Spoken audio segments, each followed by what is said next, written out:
Assalamualaikum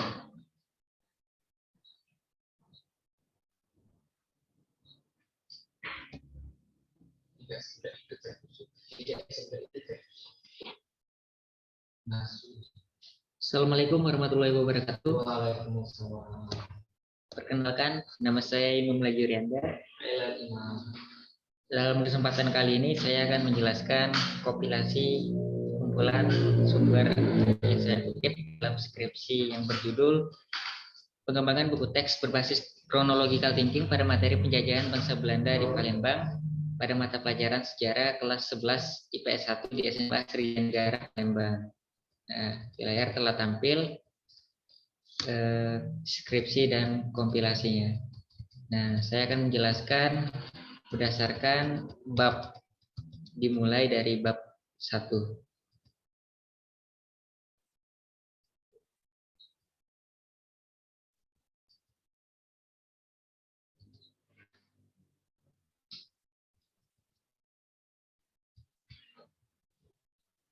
Bab 1 di latar belakang, kutipan yang pertama ada dari Hidayat dan Abdillah 2019, merupakan buku yang bisa dilihat di layar sebelah kanan, cover bukunya. Di nama penulisnya adalah Rahmat Hidayat, Dr. Rahmat Hidayat dan Dr. Abdillah. Nah, itu adalah halaman pengesahannya. Dan untuk kalimat yang saya kutip adalah pengertian dari pendidikan. Mana dalam buku itu pendidikan adalah usaha sadar dan terencana untuk memberikan bimbingan atau pertolongan dalam mengembangkan potensi jasmani dan rohani yang diberikan oleh orang dewasa kepada peserta didik untuk mencapai kedewasaan serta mencapai tujuan agar peserta didik mampu melaksanakan tugas hidupnya secara mandiri.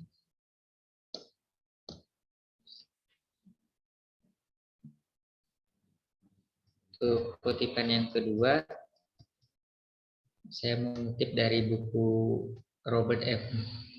Jatner yang judul bukunya adalah Principle of Instructional Design. Ini adalah buku bahasa Inggris yang penulisnya Robert M. Gardner, Leslie J. Briggs, dan Walter W. Wager.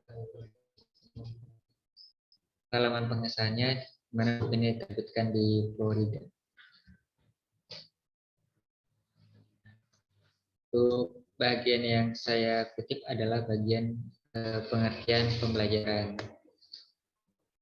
Learning is a situation has two parts, one external to the learner and to the other internal to that person. The internal part of the learning situation it appears derived from the core memories the learner. Saya terjemahkan dan parafrase menjadi pembelajaran menurut Gardner dan Briggs. Pembelajaran adalah suatu sistem tujuan untuk membantu proses belajar siswa yang berisi serangkaian peristiwa yang dirancang, disusun sedemikian rupa untuk mempengaruhi dan mendukung terjadinya proses belajar siswa yang bersifat internal. Kutipan yang ketiga ada dari Gufron 2010. Ini adalah artikel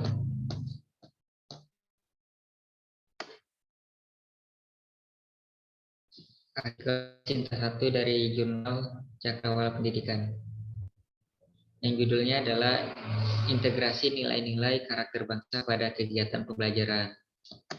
Pada layar sebelah kanan itu adalah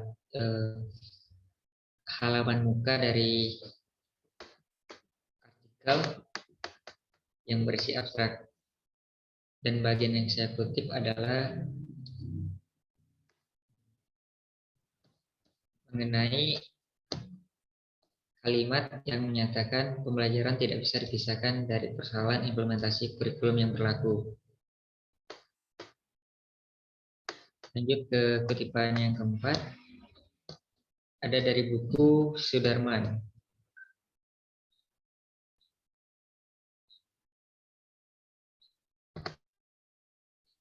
Kita lihat di layar sebelah kanan, itu adalah cover bukunya yang ditulis oleh Dr. Sudarman, SPD-MPD yang judulnya Pengembangan Kurikulum, Kajian Teori dan Praktik yang diterbitkan di Samarinda, yang penerbitnya adalah Mula Warman University Press. Tidak lupa dicantumkan halaman pengesahannya dan juga bagian yang dikutip.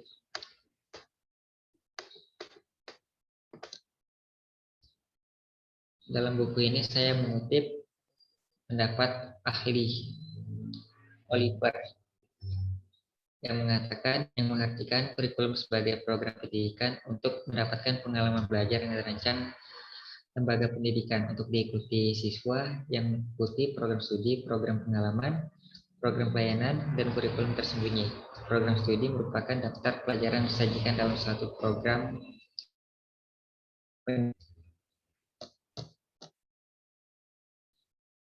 Kutipan yang berikutnya saya mengutip dari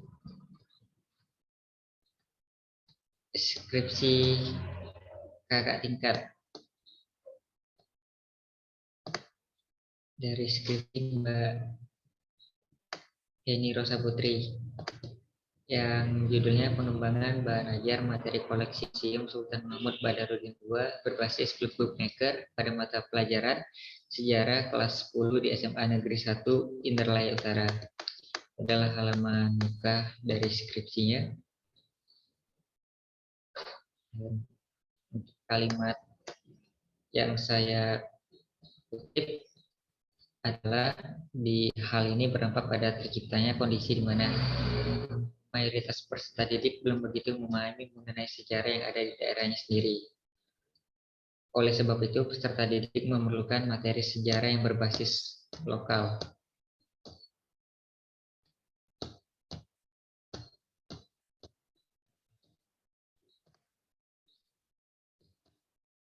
Berikutnya saya mengutip artikel Krismawati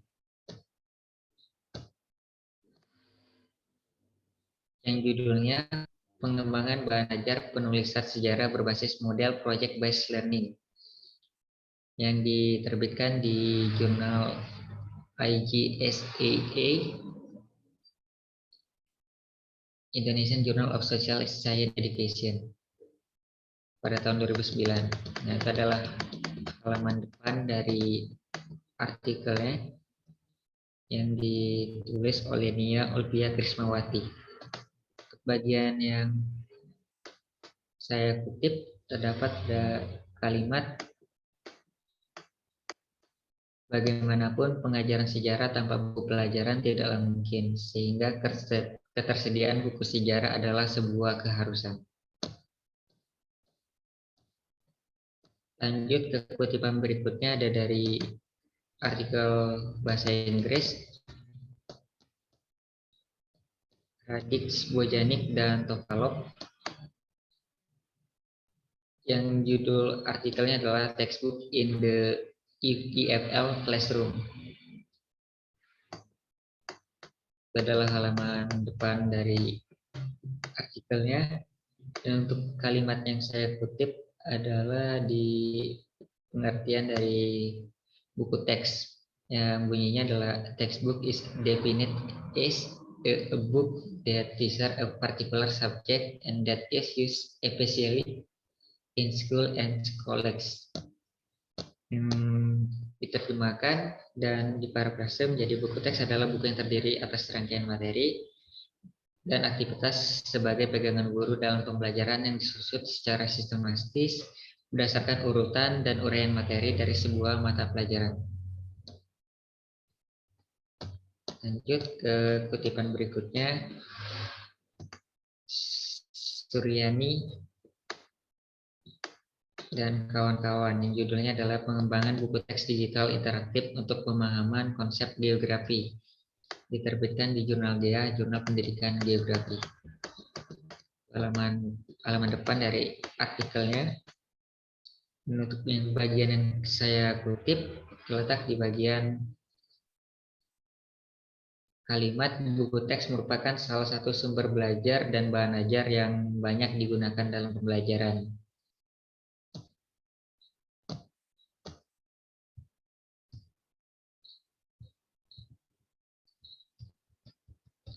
selanjutnya ada dari artikel Rahmawati dan Yuhadi 2015 yang judulnya Pengembangan Buku Teks Ilmu Pengetahuan Sosial berbasis Kurikulum 2013. Itu adalah halaman depan artikelnya. Dan untuk kalimat yang saya kutip berbunyi, buku teks pelajaran mengandung bahan belajar yang dapat memberikan kemampuan kepada siswa sesuai dengan tujuan yang ditetapkan dalam kurikulum.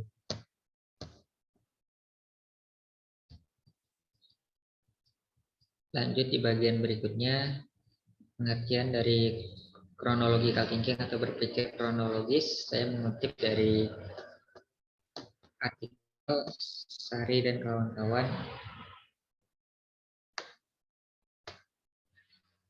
artikel Yeni Puspitasari dan kawan-kawan yang berjudul Pengembangan Multimedia Pembelajaran Sejarah Berbasis Chronological Thinking untuk siswa SMA. Untuk bagian yang saya kutip adalah pengertian dari berpikir kronologis merupakan kemampuan membedakan waktu, masa lampau, masa kini, dan masa yang akan datang.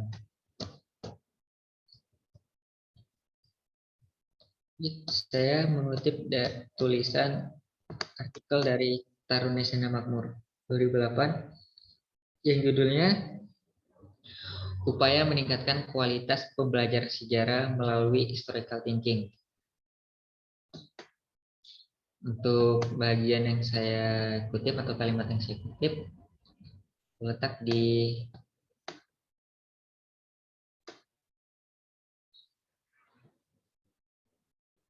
dapat mengidentifikasi urutan waktu atas setiap kejadian, mengukur waktu kalender, menginterpretasikan dan menyusun garis waktu, serta menjelaskan konsep kesinambungan sejarah dan perubahannya.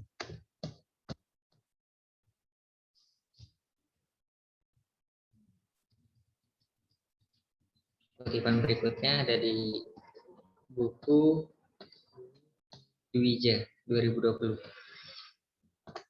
Iwayan Dwija, Dr. Andes Iwayan Dwija, yang judulnya Metodologi Penelitian Pendidikan, yang diterbitkan di Denpasar oleh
selanjutnya kita ke bab 2 tinjauan pustaka.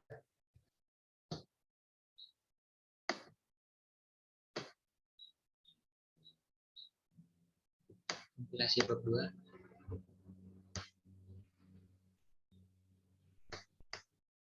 Untuk subjek 1, hakikat belajar dan pembelajaran.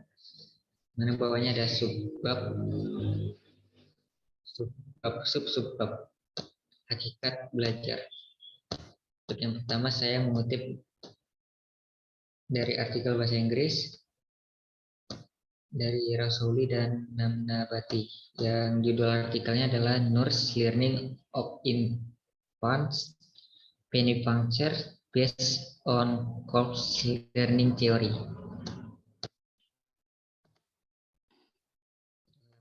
Depannya kalimat yang saya kutip berbunyi, learning is a process of adaptation and coping with the environment. Yang saya terjemahkan dan parafrase dalam bahasa Indonesia, belajar sering diartikan sebagai proses adaptasi seseorang dengan lingkungan sekitarnya. Kutipan berikutnya ada di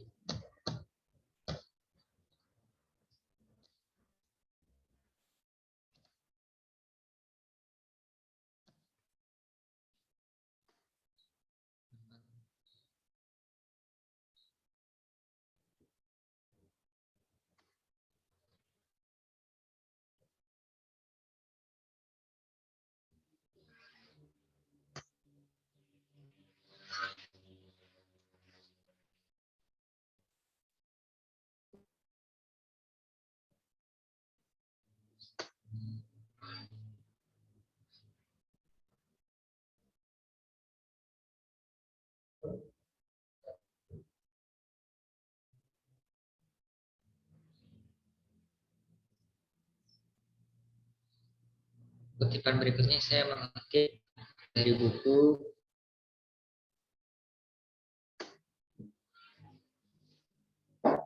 Margaret Abel di Greenler yang judulnya Belajar dan Membelajarkan. Ini adalah buku terjemahan.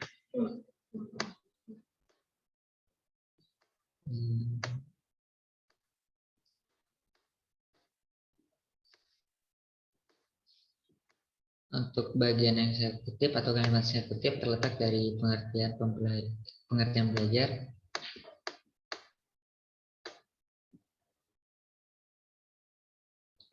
Belajar adalah proses orang memperoleh berbagai kecakapan, keterampilan, dan sikap.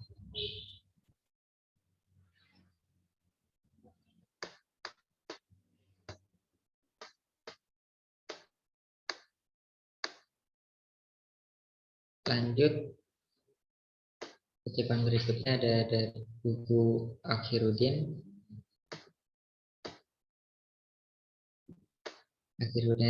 dan kawan-kawan yang judulnya Belajar dan Pembelajaran, yang diterbitkan di Goa oleh CP Cahaya Bintang Cemerlang.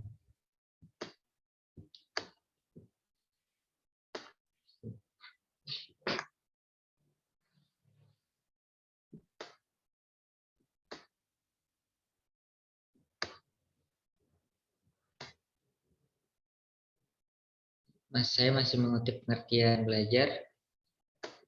Nah, dari buku ini berbunyi definisi yang lain menyebutkan bahwa belajar adalah sebuah proses yang dilakukan oleh individu untuk memperoleh sebuah perubahan tingkah laku yang baik yang dapat diamati maupun yang tidak dapat diamati secara langsung, yang terjadi sebagai suatu hasil latihan atau pengalaman dalam interaksinya dengan lingkungan. Selanjutnya ada buku Setiawan yang judulnya Belajar dan Pembelajaran, terbitkan di Sidoarjo oleh penerbit Wise Inspirasi Indonesia. Untuk kalimat yang saya kutip masih pengertian belajar.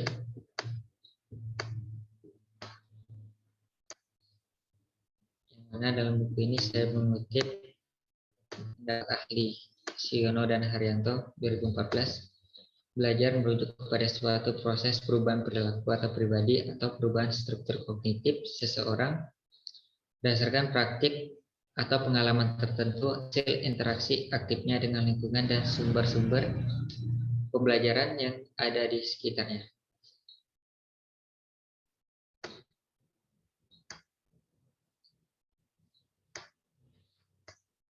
Selanjutnya ada dari artikel Bambang Warsita. Judul Teori Belajar Robert M. Jagner dan implikasinya pada pentingnya pusat sumber belajar. Jurnal Teknologi. Kalimat yang saya kutip, belajar adalah suatu proses kompleks dan terjadi pada semua orang serta berlangsung seumur hidup.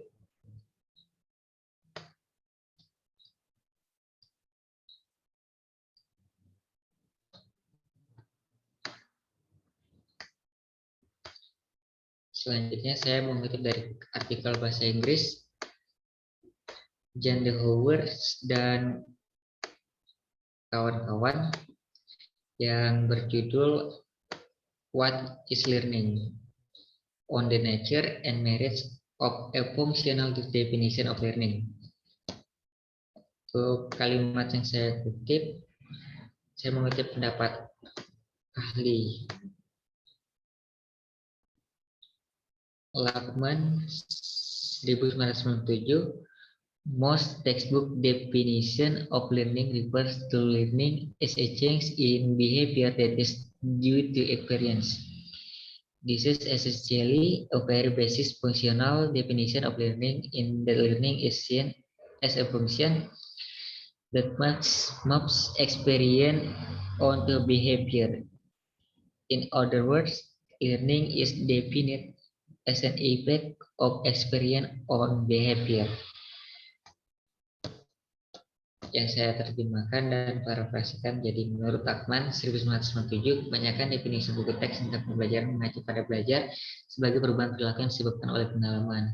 Ini pada dasarnya adalah definisi fungsional yang sangat dasar dari pembelajaran, di mana pembelajaran dilihat dari fungsi yang mengutamakan pengalaman ke perilaku. Dengan kata lain, belajar diartikan sebagai pengaruh pengalaman terhadap perilaku.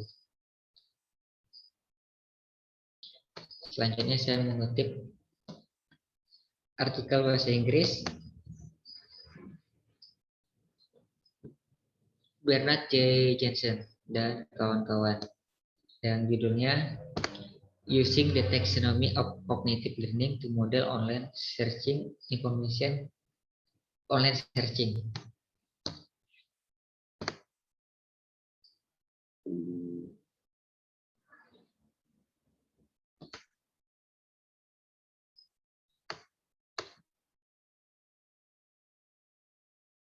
Untuk kalimat yang saya kutip, learning is a relatively permanent change in behavior potential that occurs as a result of experience. Bloom, first and Gradwell 1956 that the learning observes the cognitive, affective, and psychomotoric domains. Yang saya terjemahkan dalam bahasa Indonesia, belajar terjadi pada ranah kognitif, afektif, dan psikomotorik. Pekerjaan sebelumnya sering menghubungkan pencarian informasi meskipun secara anekdot sebagai kegiatan belajar, misalnya belajar sambil melakukan.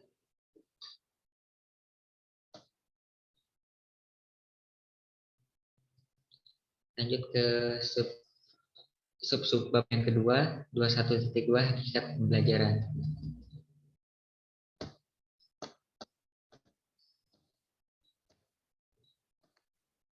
Yang pertama ada artikel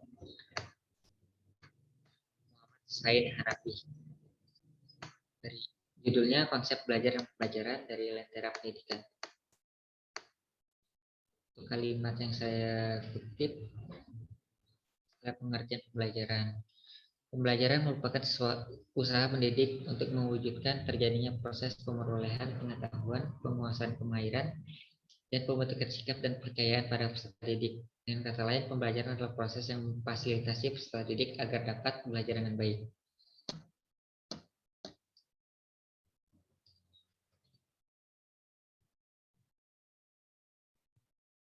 Selanjutnya dari buku bahasa Inggris, Robert G.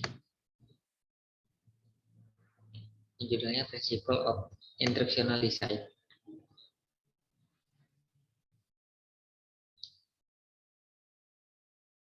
Yang dikutip, learning is a situation is to part one internal to the learner and the other internal to that person. The internal part of the learning situation it appears derived from the stored memories of the learner. Yang diterjemahkan dalam bahasa Indonesia, pembelajaran adalah suatu sistem yang bertujuan untuk membantu proses belajar peserta didik yang berisi serangkaian peristiwa yang dirancang, disusun sedemikian rupa untuk mempengaruhi dan mendukung terjadinya proses belajar peserta didik yang bersifat internal.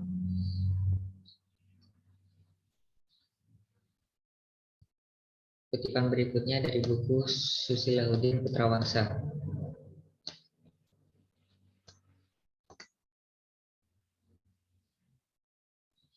Yang berjudul Desain Pembelajaran, Desain Research sebagai pendekatan desain pembelajaran.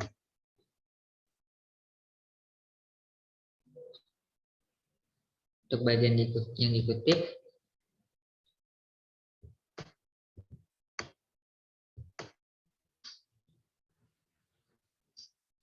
dengan demikian, jika meninjau dari definisi belajar pada bagian sebelumnya, maka pembelajaran dimaknai sebagai aktivitas yang dirancang untuk memfasilitasi proses belajar individu di mana individu tersebut berperan aktif untuk mencapai perubahan mental dan perilaku yang diharapkan pada dirinya yang bersifat relatif permanen akibat dari aktivitas tersebut.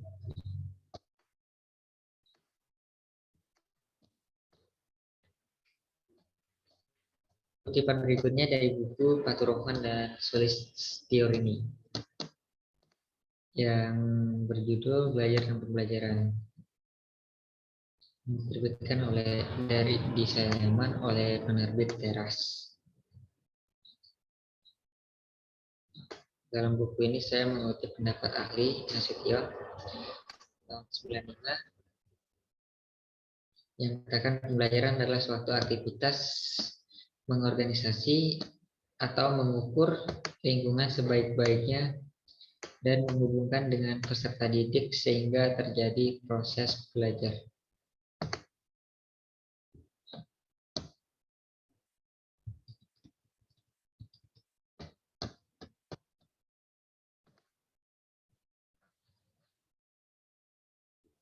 Selanjutnya saya mengutip dari artikel bahasa Inggris Ahmad Bukhari dan Rina Dwi Setiawati yang judulnya Development Learning Model of Character Education Through Economic in Elementary School.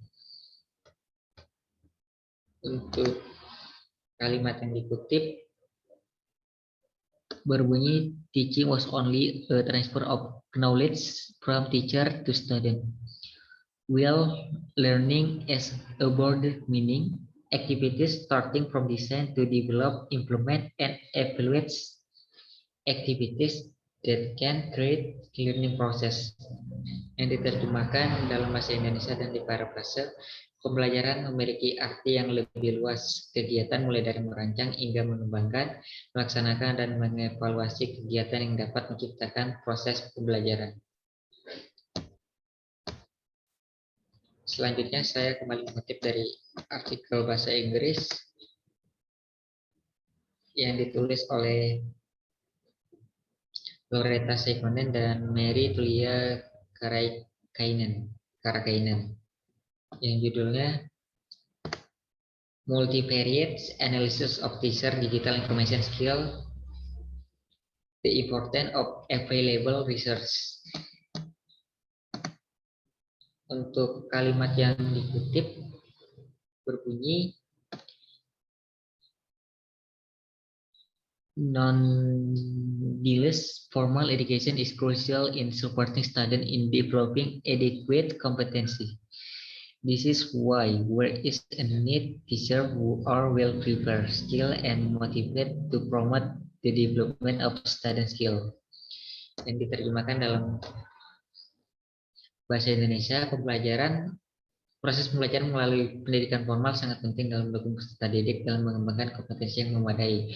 Oleh karena itu diperlukan guru yang siap, terampil, dan termotivasi untuk mempromosikan pengembangan keterampilan peserta didik.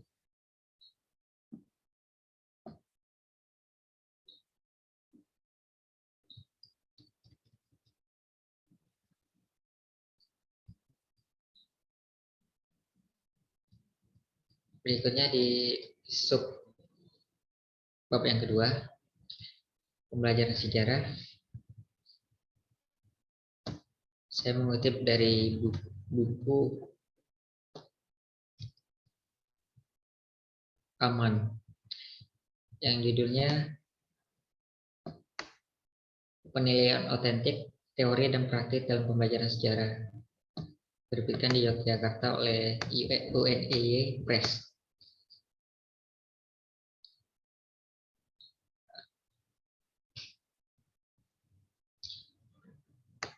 Adapun kalimat yang dikutip adalah pembelajaran sejarah nasional Indonesia merupakan salah satu di antara sejumlah pembelajaran mulai dari sekolah dasar sampai dengan SMA yang memiliki tugas menanamkan semangat berbangsa dan bertanah air.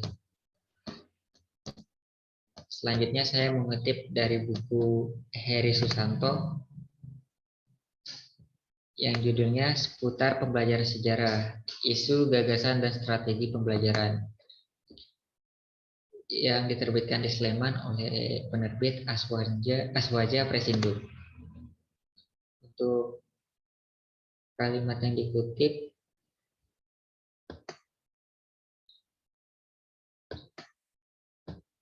pembelajaran sejarah pada hakikatnya mempunyai beberapa manfaat dalam menanamkan nasionalisme. Manfaat tersebut antara lain manfaat edukatif, manfaat inspiratif, dan manfaat rekreatif. Lanjut, kutipan berikutnya saya mengutip artikel Joko Sayono yang judulnya Pembelajaran Sejarah di Sekolah. Dari jurnal Pembelajaran Sejarah di Sekolah dari Pragmatis ke Idealis. Jurnal Sejarah dan Budaya. Untuk kalimat yang dikutip, belajar sejarah akan melahirkan kesadaran tentang hakikat perkembangan budaya dan peradaban manusia. Hasil belajar inilah yang kemudian dikenal sebagai kesadaran sejarah. Historical consciousness.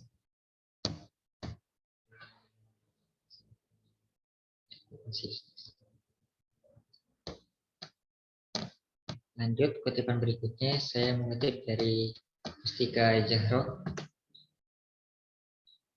yang judul artikelnya The Implementation of the Character Education in History Teaching dari jurnal Historica. Untuk kalimat yang saya kutip, belajar sejarah merupakan cabang ilmu pengetahuan yang menelaah tentang asal-usul perkembangan serta peranan masyarakat pada masa lampau yang mengandung nilai-nilai kearifan yang dapat digunakan untuk melatih kecerdasan, membentuk sikap, watak, dan kepribadian peserta didik.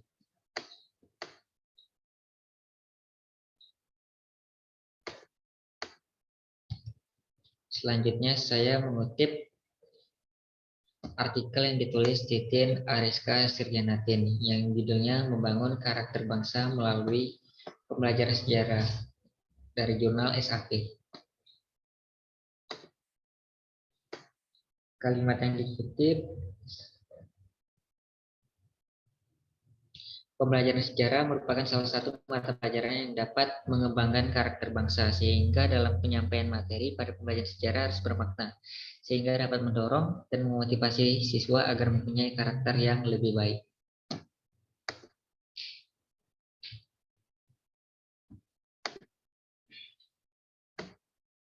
Berikutnya saya kembali mengutip dari artikel yang ditulis Nia Olvia Krismawati, judulnya Pengembangan Bahan Ajar Penulisan Sejarah Berbasis Model Project Based Learning.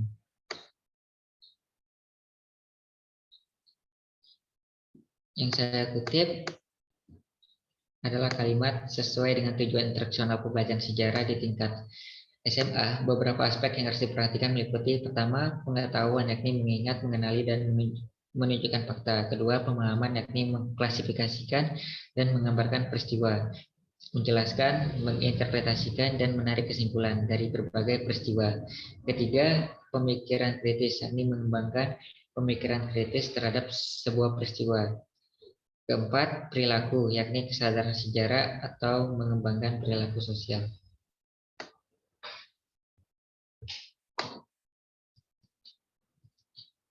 Selanjutnya, sub materi. Pembelajaran secara lokal. Yang pertama saya mengutip tulisan atau dari Rizky Alvan Sultani Rizky, bahkan tulisan yang terdapat pada seminar nasional secara lokal, tantangan dari masa depan proceeding dari Universitas Negeri Malang. Untuk bagian yang saya kutip adalah kalimat setiap wilayah di Indonesia memiliki karakter-karakter tersendiri. Hal ini disebabkan masing-masing wilayah terbentuk melalui proses sejarah panjang yang berbeda-beda.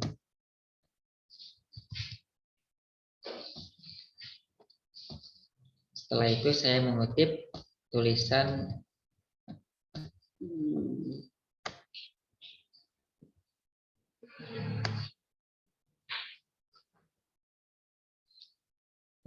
dari Anjar Mukti Wibowo yang judulnya Pengembangan Model Pembelajaran Sejarah Lokal di SMA Kota Madiun, dari jurnal Atasdia. Kalimat yang dikutip adalah pemaparan sejarah lokal dapat menjembatani peserta didik dalam memahami berbagai peristiwa sejarah di masyarakat sekitarnya dengan peristiwa sejarah di daerah lain.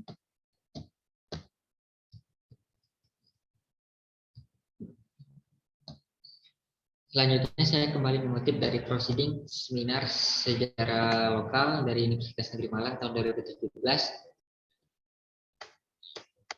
dari tulisan Della Eka Puspitasari yang berjudul Rancangan Pengembangan Media Pembelajaran Portofolio sebagai pendukung Living History dalam Pembelajaran Sejarah Lokal.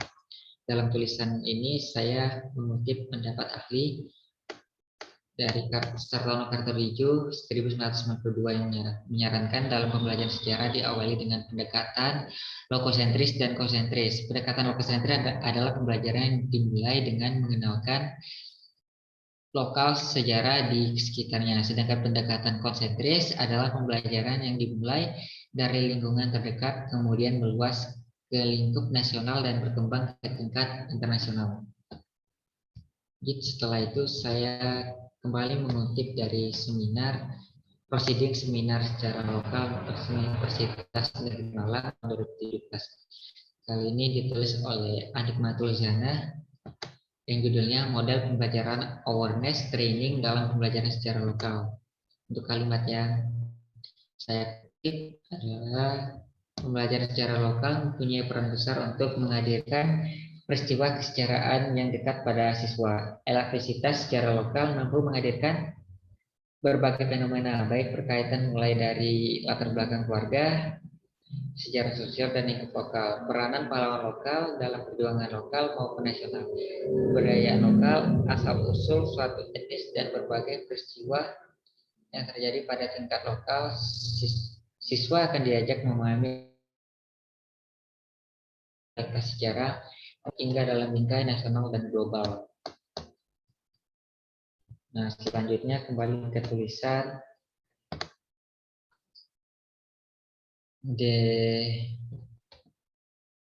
Dela Eka Puspitasari yang di proceeding seminar nasional sejarah lokal Universitas Negeri Malang 2017. Saya mengutip, sejarah lokal setidaknya memiliki 4 hal yang menonjol. Yang pertama, memupuk lahirnya kesadaran siswa akan lingkungan sosial di tempat peserta didik hidup semenjak masa kemerdekaan hingga sekarang. Dengan mempelajari berbagai peristiwa di sekitarnya secara berkesinambungan, maka diharapkan akan muncul kesadaran peserta didik akan berbagai persoalan yang ada di lingkungan sendiri.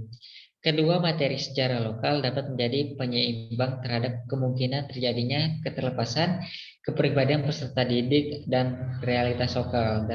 Dalam konteks ini, pengajaran sejarah lokal dapat dijadikan sarana agar budaya lokal dapat terjaga. Ketiga, materi sejarah lokal dapat dijadikan sarana penyadaran bahwa keberadaan lokal tempat tinggal siswa merupakan bagian tak terpisahkan dari konteks yang lebih besar dalam hal nasional, pemahaman nilai-nilai ideasional. Dan keempat, materi sejarah lokal akan memberikan pemahaman pada peserta didik tentang posisi kreativitas lokal daerah dalam konteks hidup bersama sebagai bangsa dan negara.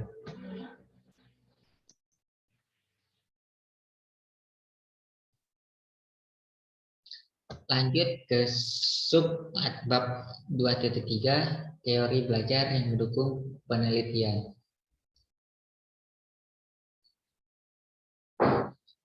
Saya kembali mengutip tulisan Bapak Marsita 2008 yang judulnya teori belajar Robert M. Jitnya dan implikasinya pada pentingnya pusat sumber belajar. Kali ini saya mengutip kalimat, setiap teori belajar memiliki fokus yang menjadi pusat perhatian. Misalnya, ada yang lebih mementingkan pada proses belajar, ada yang mementingkan pada hasil belajar, ada yang menekankan pada isi atau apa yang dipelajari, ada yang lebih mementingkan sistem informasi yang diolah dalam proses pembelajaran, dan ada yang menekankan pada pembentukan atau mengkonstruksi atau membangun pengetahuan, sikap, atau keterampilannya sendiri. Lanjut ke subbab 2.3.1, teori belajar konstruktivistik. Untuk tulisan yang saya kutip adalah tulisan dari artikel Ewis Nurhidayati yang judulnya Pedagogi Konstruktivisme dalam Praksis Pendidikan dari Indonesia Journal of Educational Counseling. Kalimat yang saya kutip berbunyi, belajar menurut konstruktivitis dapat dirumuskan sebagai penyusunan pengetahuan dari pengalaman konkret melalui aktivitas kolaboratif, refleksi, dan interpretasi. Selanjutnya saya mengutip dari buku Muhammad Jaumi yang judulnya Prinsip-prinsip Desain Pembelajaran yang disesuaikan dengan kurikulum 2013. Untuk kalimat yang saya kutip berbunyi,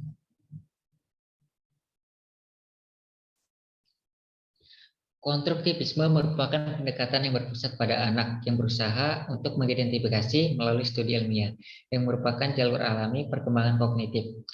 Pendekatan ini mengasumsikan bahwa siswa datang ke ruang kelas dengan membawa ide-ide, keyakinan, dan pandangan yang perlu diubah atau dimodifikasi oleh seorang guru yang memfasilitasi perubahan ini dengan merancang tugas dan pertanyaan yang menantang seperti membuat dilema untuk diselesaikan oleh peserta didik.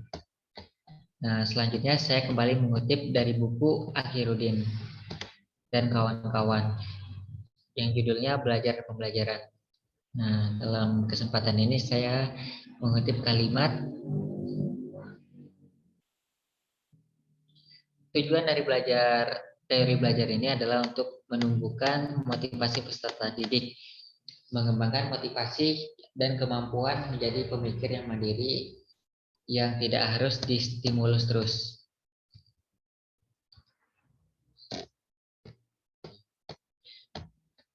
Selanjutnya saya kembali menulis atau mengutip tulisan dari Ewes Nurhidayati yang judulnya Pedagogi Konstruktivisme dalam Praksis Pendidikan. Nah, kali ini saya mengutip kalimat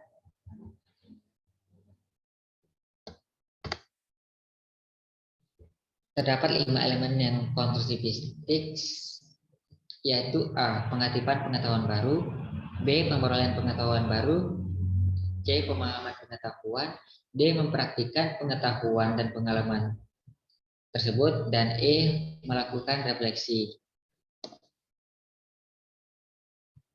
Selanjutnya dari sub bab 232 teori belajar kognitif. Yang pertama saya mengutip dari artikel bahasa Inggris dari V.G. Edmund dan Timothy J. Newby yang judulnya Behaviorism, Cognitivism, Constructivism, Comparing Critical Feature from an Interactional Design Perspective.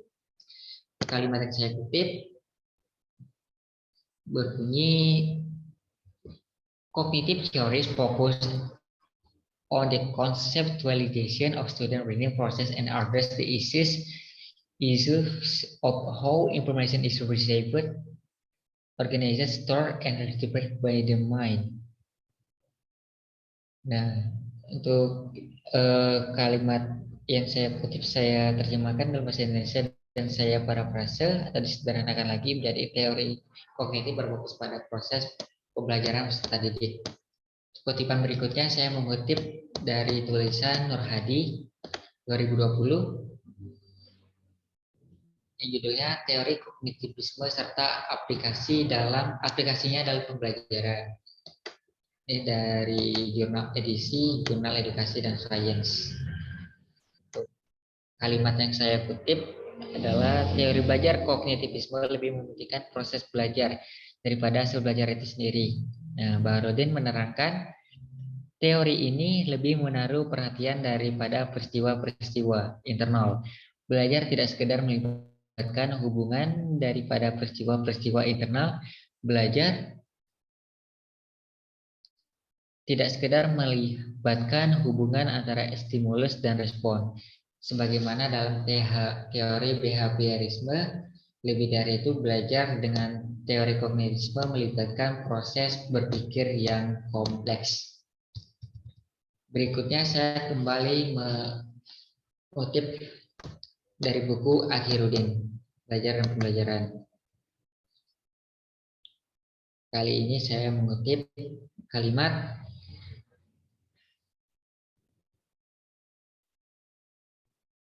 teori belajar kognitif dibentuk dengan tujuan mengkonstruksi prinsip-prinsip belajar secara ilmiah.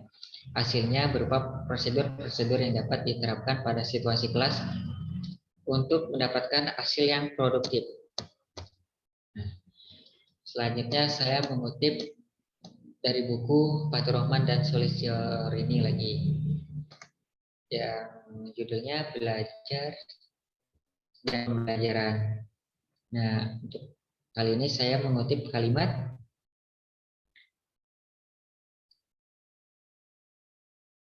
berdasarkan pemahaman teori kognitif, maka proses belajar terjadi jika individu dihadapkan pada suatu masalah, kemudian mengerti dan memahami permasalahannya serta mendapatkan pemecahannya. Nah, lalu berikutnya saya mengutip dari artikel bahasa Inggris dari Frederick Corbett dan Elios Pinilu yang judulnya Cognitivism and Leadership, Harnessing Learning Theory for the Digital Age to Redefine Leadership in the 21st Century. Kalimat yang saya kutip berbunyi, influencing factor where existing schema and previous experience with memory, allowing information encoding, storing, and retrieval rather than text, knowledge, based about problem solving, intelligence, motivation, interest, concentration, and reasoning. Saya terjemahkan dan parafrase dalam bahasa Indonesia. Faktor-faktor yang mempengaruhi adalah skema yang ada dan pengalaman sebelumnya dengan memori memungkinkan penyediaan informasi, penyimpanan, pengambilan tugas, pengetahuan lebih tentang pemecahan masalah, kecerdasan, motivasi, dan minat, serta penalaran. Nah, lanjut ke sub bab 2.4, mengenai buku teks. Yang pertama saya mengutip dari tulisan Iskandar dan kawan-kawan. Dengan judul pengembangan buku teks geografi dengan struktur penulisan ensiklopedia. Nah, dalam tulisannya ini saya mengutip pendapat ahli Sitepu 2005 yang mengatakan buku teks merupakan salah satu sumber belajar yang memberikan andil cukup besar dalam upaya memperluas kesempatan memperoleh pendidikan sekaligus meningkatkan hasil pembelajaran.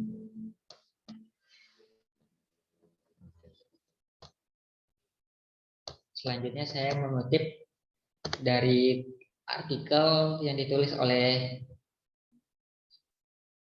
Kastam Samsi dan teman-temannya yang berjudul Pengembangan Model Buku Ajar Membaca Berdasarkan Pendekatan Proses bagi Siswa SMP. Untuk kalimat yang saya kutip, saya mengutip pengertian buku teks dari Dektiknas 2006. Bunyinya, buku teks adalah buku yang dijadikan pegangan peserta didik pada jenjang pendidikan tertentu sebagai media pembelajaran berkaitan dengan bidang studi tertentu.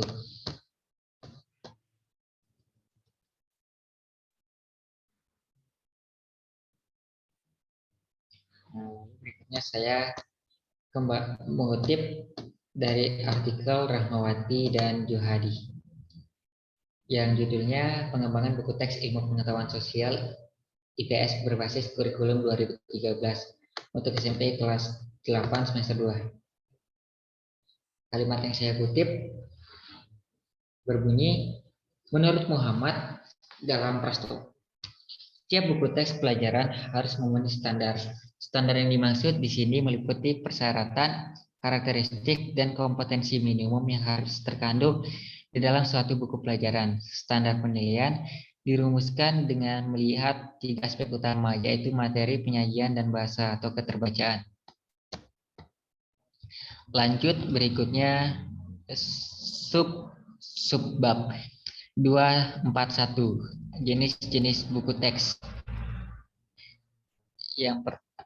Yang saya kutip adalah tulisan dari Yeni Leni Utari dan kawan-kawan yang judulnya Pemetaan Buku Teks oleh Guru Ekonomi SMA di Sekabupaten Ogan Ilir. Dari jurnal Profit, yang kalimat yang saya kutip adalah jenis-jenis buku teks. Menurut Tarigan dan Tarigan, ada 4 dasar atau patokan yang digunakan dalam pengklasifikasian buku teks. 1, berdasarkan mata pelajaran. 2, berdasarkan mata kuliah bidang yang bersangkutan jika terdapat perguruan tinggi. Dan 3, berdasarkan penulisan buku teks tunggal, buku teks berjilid, buku teks berseri. Dan keempat, berdasarkan jumlah penulis buku teks, penulis tunggal dan penulis kelompok. Berikutnya saya mengutip dari artikel yang ditulis oleh Firdaus Udia dan kawan-kawan yang berjudul Pengembangan Buku Teks Tematik Berbasis Kontekstual. Di mana dalam artikel ini saya mengutip pendapat ahli Muhammad yang mengelompokkan buku teks pelajaran menjadi 2 macam, yaitu buku teks utama dan buku teks pelengkap. Buku teks utama digunakan sebagai buku pokok, sedangkan buku teks pelengkap bersifat membantu buku teks utama. Dapat dikatakan bahwa buku teks pelengkap merupakan tambahan bagi buku teks utama yang digunakan guru dan siswa dalam pembelajaran.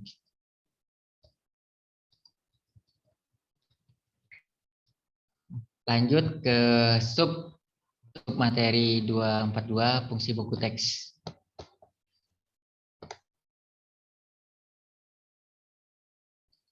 Saya mengutip dari artikel yang ditulis oleh Andi Susilo dan Asyong Parhelian Munte yang judulnya Pengembangan Buku Teks Matematika kelas 8 dengan model EDI. Yang kalimat yang saya kutip adalah, dengan demikian buku teks mempunyai peranan yang besar dan yang dapat mempengaruhi pembelajar kan yang menggunakannya, baik sisi bahan dalam kurikulum maupun di luar materi. Selanjutnya saya mengutip artikel yang ditulis oleh Yohanes Kurniawan Barus dan Jukri, yang judulnya adalah Pengembangan Buku Teks Tematik Tema Permainan untuk Kelas 3 SDN Tridadi Sleman.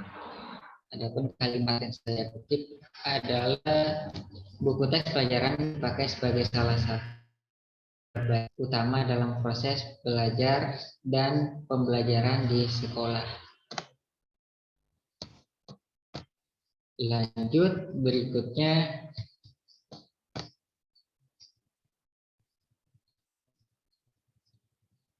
adalah submateri 2/3 kriteria buku teks.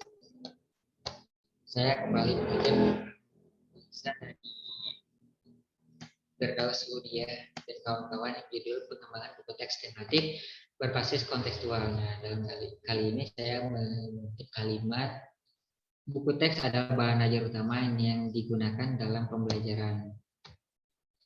Selanjutnya saya mengutip kembali tulisan Yunita Leni Utari yang judulnya Pemanfaatan Buku Teks oleh Guru Ekonomi SMA Negeri Kabupaten Ogan Ilir. Nah, kalimat yang saya kutip ini adalah kriteria buku teks menurut Stowo. Terdapat 7 kriteria. Lanjut, berikutnya saya ke submateri kelayakan atau subbab 2.4 kelayakan buku teks. Yang pertama saya mengutip dari tulisan lagi Yohanes Kurniawan Barus dan Jukri yang judulnya Pengembangan Buku Teks Tematik Tema Permainan untuk Kelas 3 SDN Tridadi Sleman, Yogyakarta. Kalimat yang saya kutip kali ini adalah buku teks pelajaran yang berkualitas harus memperhatikan komponen-komponen yang ditetapkan oleh Badan Standar Nasional Pendidikan (BSNP), yaitu aspek kelayakan isi, penyajian, aspek bahasa, dan aspek kegrafisan. Lanjut. Berikutnya saya mengutip dari Wahyu Ningsi atau Lulut Wahyu Ningsi dan kawan-kawan, yang judulnya adalah Analisis Kelayakan Buku Teks Bahasa Jawa Kurikulum 2013 tingkat SMP. Nah, dalam buku ini saya mengutip pernyataan Nastian dalam Prastowo mengenai standar dari kelayakan buku teks. Selanjutnya ke subbab 2.5 yang membahas tentang chronological thinking atau berpikir kronologi. Yang pertama saya mengutip tulisan dari artikel bahasa Inggris dari Jacob Lawrence dan teman-temannya yang berjudul How is Chronological Thinking Tested? Adapun kalimat yang saya kutip berbunyi, chronology is usually identified as the defining feature of history as compared with other social science. yang saya terjemahkan dalam bahasa Indonesia dan di parafrase, kronologi bukan sejarah, tapi merupakan tempat sejarah bergantung. Berpikir kronologis merupakan salah satu tujuan penting dalam pembelajaran sejarah yang membedakannya dengan ilmu sosial lainnya. Selanjutnya saya mengutip dari buku Kohar 2008 yang sejarah. Adapun kalimat yang saya kutip berbunyi, pembelajaran kronologi adalah salah satu tujuan yang penting dalam pembelajaran sejarah karena urutan peristiwa menjadi kunci pokok dalam memahami masa lampau dan masa sekarang.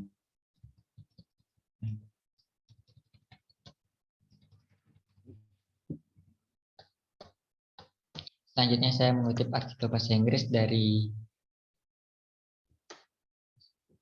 Ang Ling Wei, Mona Masud, dan Siti Hawa Abdullah, merupakan jurnal internasional yang berjudulnya Systematic Review of Previous Bloom Taxonomy, Solo Taxonomy and Web Depth of Knowledge di OKA in Assessing Student Historical Understanding in Learning Story.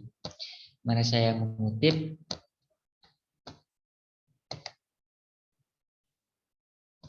konsep waktu dalam kronologi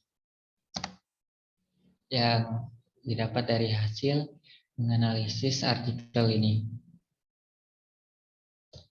Lanjut, berikutnya tulisan dari artikel bahasa Inggris yang ditulis oleh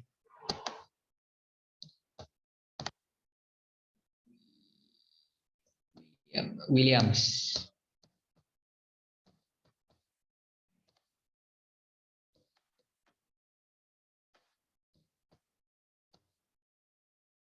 Yang judulnya Teaching History Effective Teaching for Learning History Chronological versus Thematic Average to Student Historical Comprehension.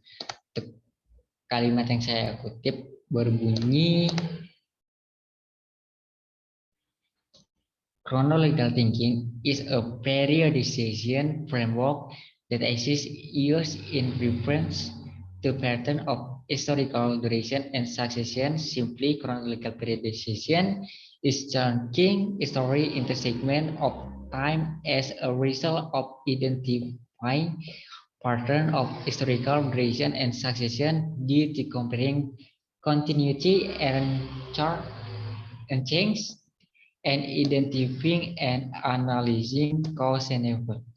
Yang saya terjemahkan dalam bahasa Indonesia dan di parafrase, maka berpikir kronologis berbeda dengan makna dari kronologi. Kronologi hanya urutan waktu, peristiwa dalam konteks waktu untuk pemahaman tentang sebab dan akibat yang berkesinambungan dari perubahan hubungan yang kontinu. Sedangkan berpikir kronologis adalah kerangka periodisasi yang membantu mengacu pada pola-pola durasi dan suksesi historis karena membandingkan kontinuitas dan perubahan serta mengidentifikasi analisis sebab dan akibat. Nah, selanjutnya saya kembali mengutip tulisan dari Sari dan kawan-kawan. Yeni Puspitasari yang berjudul Pengembangan Multimedia Pembelajaran Secara Berbasis Chronological Thinking. Bagian yang saya kutip adalah keterampilan kronologis merupakan keterampilan wajib yang harus dimiliki oleh peserta didik dalam mempelajari sejarah, sehingga dengan demikian siswa memiliki pengetahuan tentang masa lampau yang dapat digunakan dan untuk memahami dan memaknai peristiwa sejarah di masa lalu serta menyesuaikannya dengan nilai-nilai pada kehidupan sekarang. Lanjut, ada dari artikel bahasa Inggris dari Akbabah yang membagi 6 kerangka berpikir kronologis. Ya, judul artikelnya Investigation of Chronological Thinking Skill or Secondary Skill Student and Development of this Skill based on Grade Level. Ada yang saya kutip adalah six subdimension of chronological thinking yang terdiri dari 6 kerangka. Lanjut, Berikutnya saya mengutip dari artikel Opianto dan Ningsih.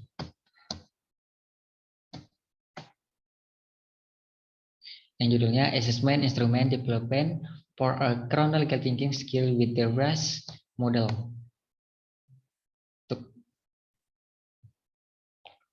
Yang saya kutip adalah tabel 2. Ya.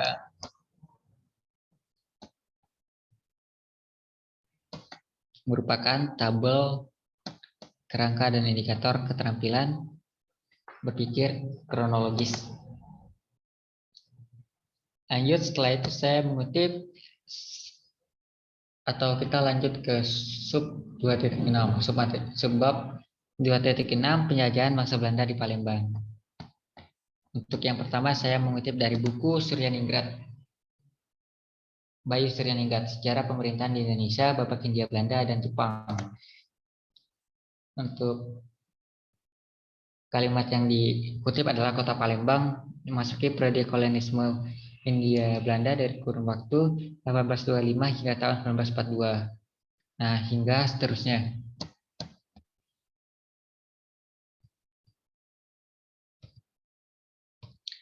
Lanjut, setelah itu saya mengutip tulis buku Sartono Kartodirjo yang judulnya Pengantar Sejarah Indonesia Baru 1500 dari Imperium sampai Imperium Jilid 1.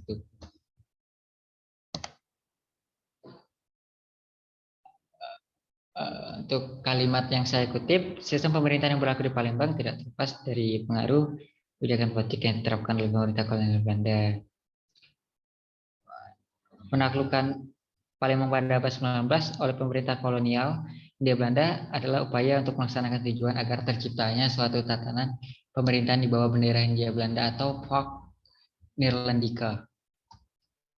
Lanjut, setelah itu saya mengutip buku Bambang Budi Utomo dan teman-teman yang judulnya Kota Palembang, Wanua Sriwijaya menuju Palembang Modern. Kalimat yang saya kutip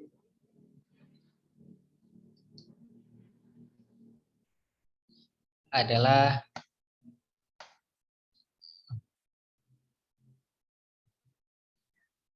dari usaha dari Belanda untuk mendapatkan perhatian dari masyarakat hingga pemerintahan di Palembang berubah dari yang sebelumnya sistem pemerintahan langsung yang melibatkan pribumi hingga menjadi sistem pemerintahan sentralis yang tidak lagi melibatkan pribumi. Nah, saya mengutip dari buku Bambang Budi Utomo. Lanjut, setelah itu saya mengutip dari buku Purnawan Basundoro yang judulnya Pengantar Sejarah Kota. Untuk bagian yang saya kutip itu terdapat di halaman yang berbunyi dikeluarkannya Undang-Undang Desentralisasi oleh pemerintahan kolonial Belanda pada tahun 1903. Lanjut, setelah itu saya mengutip dari buku Johan Anavia yang judulnya Palembang Zaman Bari, Citra Palembang Tempo Dulu. Untuk kalimat yang saya kutip terdapat pada halaman 19 yang bunyinya Palembang ditetapkan sebagai komunitas pada 1 April 1906 dengan Statblad nomor 126. Nah, berubahnya Palembang jadi komunitas tidak langsung ada wali kotanya. Nah, Palembang baru punya wali kota atau burgemeester pada tahun 1919. Nah, wali kota pertama ini adalah LG Laripe. Selanjutnya saya kembali mengutip dari buku Bambang Budi Utomo, Kota Palembang dari Wanua Sriwijaya sampai menuju Palembang Modern. Untuk kalimat yang dikutip adalah sebagai ketua dari Gementeret, adalah seorang Burgemeester wali kota, baik ketua maupun anggota Gementera, seluruhnya melalui satu proses pemilihan, meskipun mayoritas dipegang oleh orang Eropa. Lanjut, setelah itu saya kembali lagi mengutip dari buku Bambang Budi Utomo. Kali ini kalimat yang dikutip adalah berbunyi,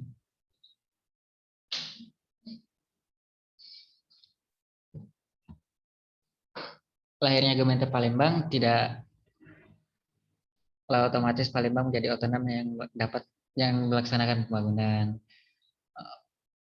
Burgemeester Palembang baru ada pada tahun 1919, Statblad nomor 138 dengan pejabatnya J.D. Laripe. Nah, baru sejak saat itulah Palembang melakukan aktivitas pembangunan fisik secara besar-besaran sesuai dengan tugas dan wewenang Burgemeester.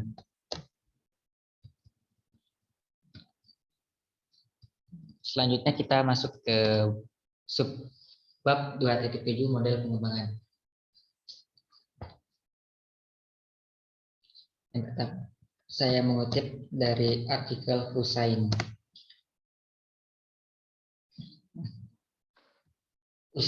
Rusmin Husain, yang judulnya pengembangan model pembelajaran kolaboratif dalam meningkatkan hasil belajar warga belajar paket C. Nah, ini merupakan disertasi dari Rusmin Husain. Saya mengutip dalam kalimat, pengembangan model diartikan sebagai proses desain konseptual dalam upaya peningkatan fungsi dari model yang telah ada sebelumnya.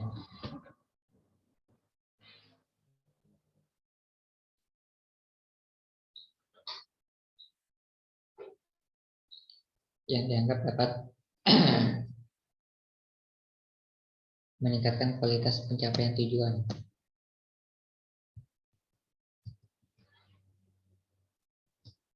Nah, selanjutnya saya mengutip dari tulisan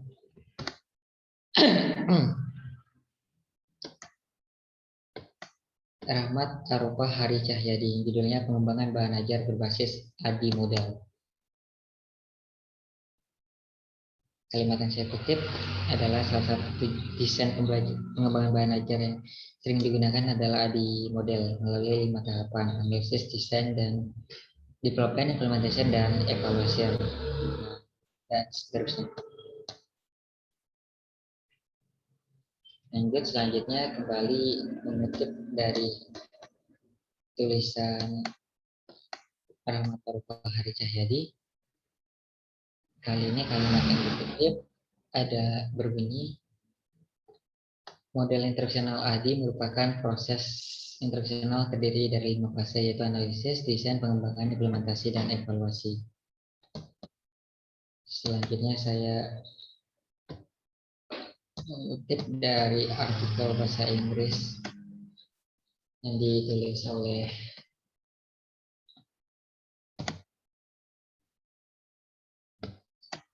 Michael Molenda yang judulnya In Search of the Elusive ADI Model.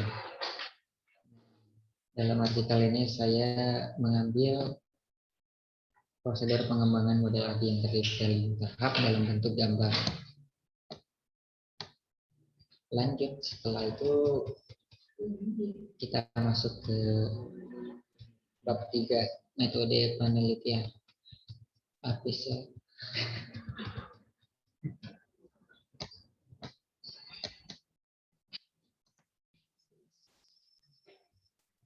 Yang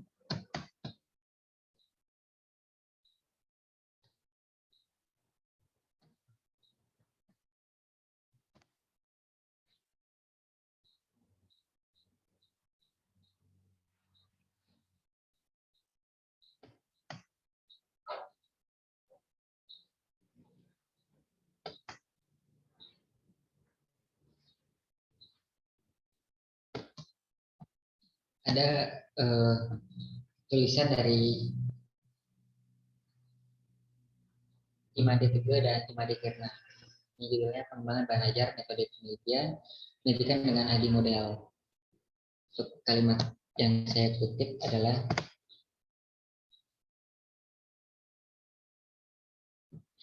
pemilihan model ini dasari atas pertimbangan bahwa model ini dikembangkan secara sistematis dan berpijak pada landasan teoritis dan seterusnya. Bab 3, metode penelitian.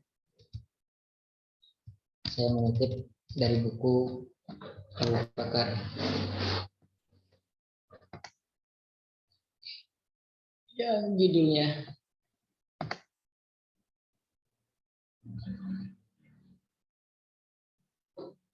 Pengantar Metodologi Penelitian, yang ditulis oleh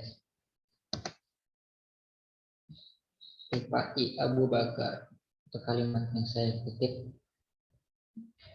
adalah pengertian dari metodologi penelitian. Ini adalah upaya menyelidiki dan menelusuri suatu masalah dengan menggunakan cara kerja ilmiah secara tepat dan teliti untuk mengumpulkan, melakukan analisis data dan mengumpulkan dan mengambil kesimpulan secara sistematis dan objektif guna memecahkan suatu masalah atau menguji hipotesis untuk memperoleh suatu pengetahuan yang berguna bagi kehidupan manusia. Selanjutnya saya mengutip tulisan dari Sugiono. Buku-buku Profesor Dr. Sugiono, judulnya Metode Penelitian Kuantitatif dan Kualitatif dan R&D. Ya, kalimat yang saya kutip adalah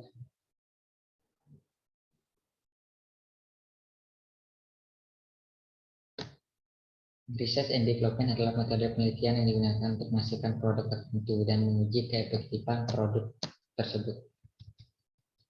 Selanjutnya di sub bab 3.2, lokasi dan subjek penelitian. Saya mengutip dari buku Schwarzenegger untuk yang judul Prosedur Penelitian, Suatu Pendekatan Praktek. Kalimat yang saya kutip berbunyi, populasi adalah keseluruhan subjek penelitian. Lanjut.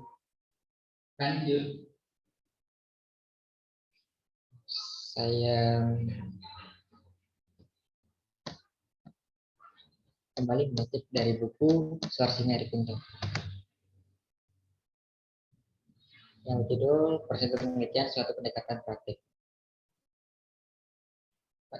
Kali ini kalimatnya berbunyi, sampel adalah sebagian atau wakil populasi yang diteliti. Berikutnya saya mengutip dari buku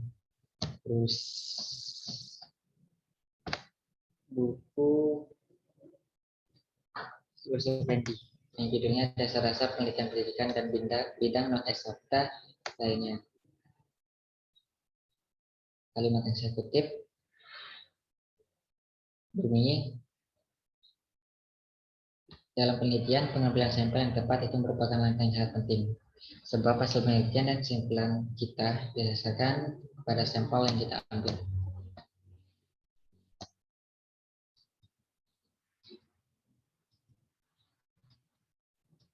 Selanjutnya di sub bab 3.3 prosedur penelitian.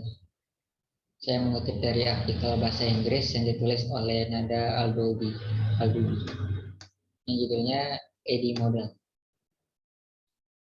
Kalimat yang saya kutip berbunyi, ED Model is one of the most common models used in the instructional design by a guide to producing an effective design.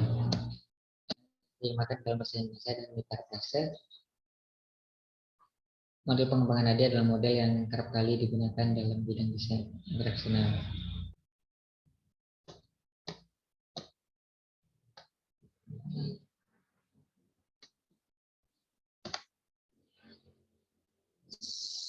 Selanjutnya saya mengutip artikel bahasa Inggris yang ditulis oleh Dewi Riani Sunarto dan kolega.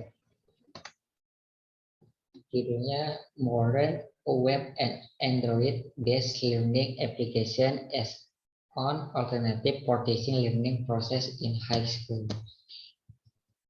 Kalimat yang saya kutip berbunyi, it help instructional design, any content developer, or even teacher to create efficient and effective teaching design. Model ADI yang saya terjemahkan dalam bahasa Indonesia dan termasuk model ADI dapat membantu guru dalam merancang desain pembelajaran yang efektif dan efisien. Selanjutnya artikel yang di bahasa Inggris yang ditulis oleh W. Clayton Allen, judulnya Overview and Evolution of the ADI Training System. Kalimat yang saya ambil bukan kalimat tapi gambar prosedur atau tahapan pengembangan model ADI.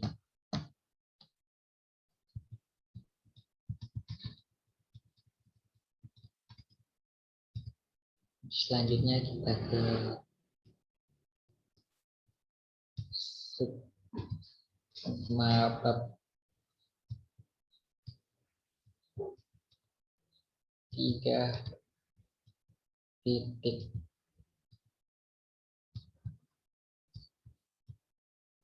bab 3.4.2 wawancara.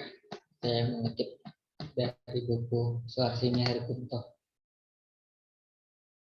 yang judulnya Prosedur Penelitian Suatu Pendekatan Praktek.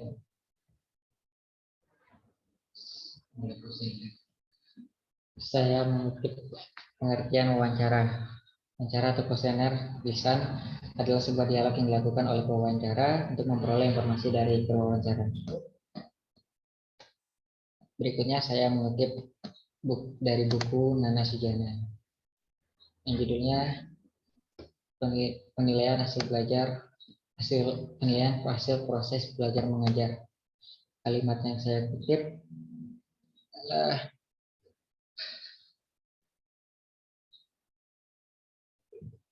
jenis-jenis wawancara yang dapat dibaca di layar.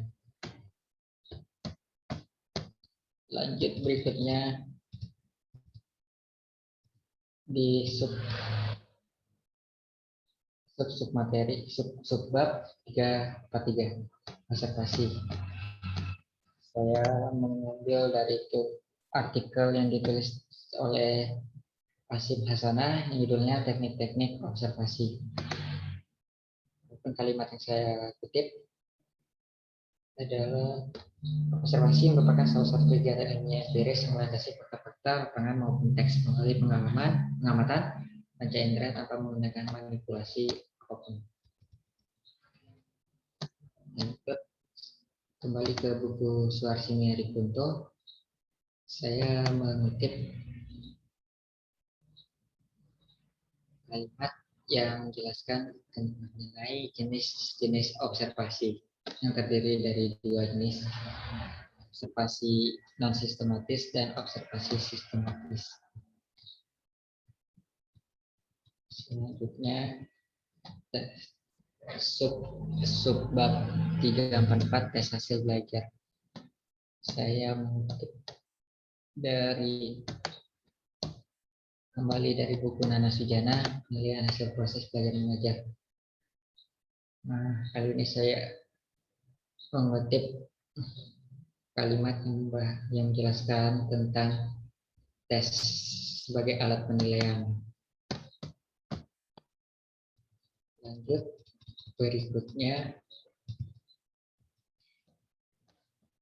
di subbab 3.5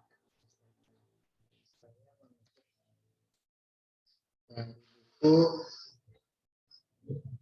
Profesor Dr. Sugiono, metode penelitian kualitatif dan R&D. Saya mengutip atau mengambil kalimat yang membahas mengenai pengertian analisis data. Bisa dibaca.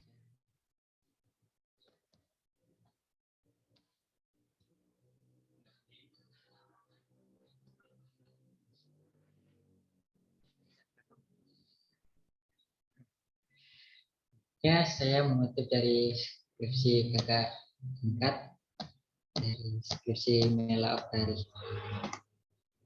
yang berjudul Pengembangan Mobil Elektronik berbasis 3D PGP pada mata pelajaran sejarah kelas 10 di SMA Negeri 1 Tanjung Raja. Nah, itu yang kalimat yang saya kutip adalah tabel yang berisi kategori nilai validasi. Selanjutnya saya kembali mengutip dari skripsi Mela Oktari. Kali ini yang saya kutip adalah tabel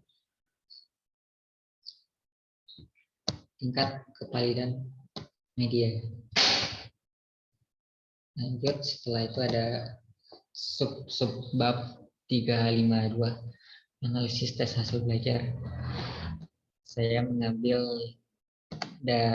mengutip dari artikel bahasa Inggris dari Thomas Berry yang judulnya Pretest Assessment.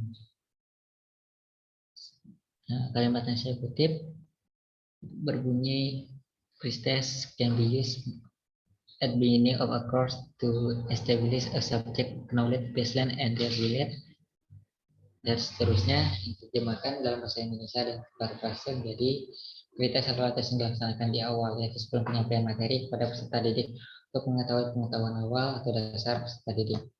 Lanjut setelah itu kembali jurnal atau artikel bahasa Inggris dari yang ditulis oleh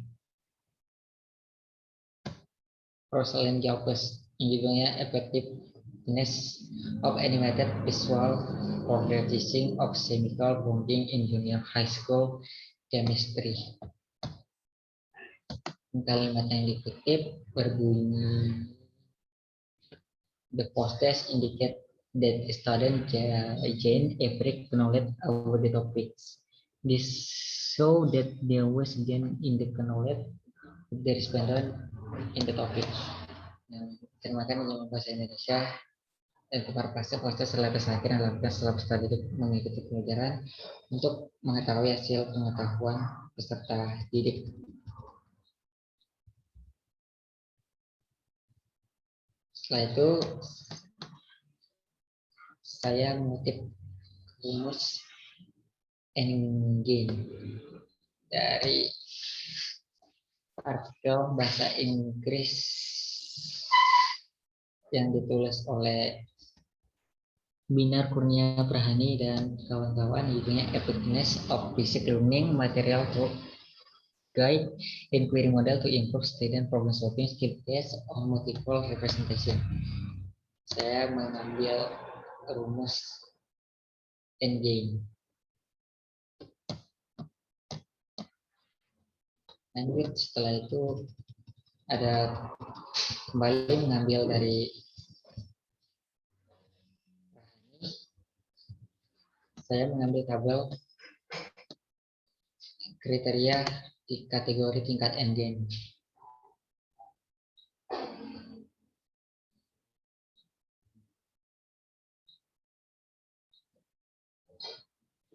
Nah, selanjutnya kita ke kompilasi bab 4. Ada di sub bab 411 analisis.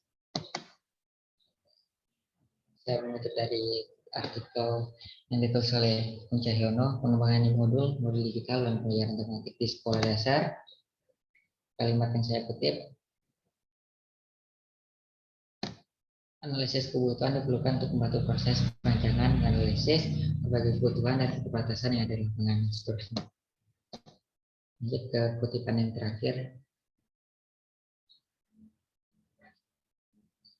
Yang saya kutip dari buku Kohar.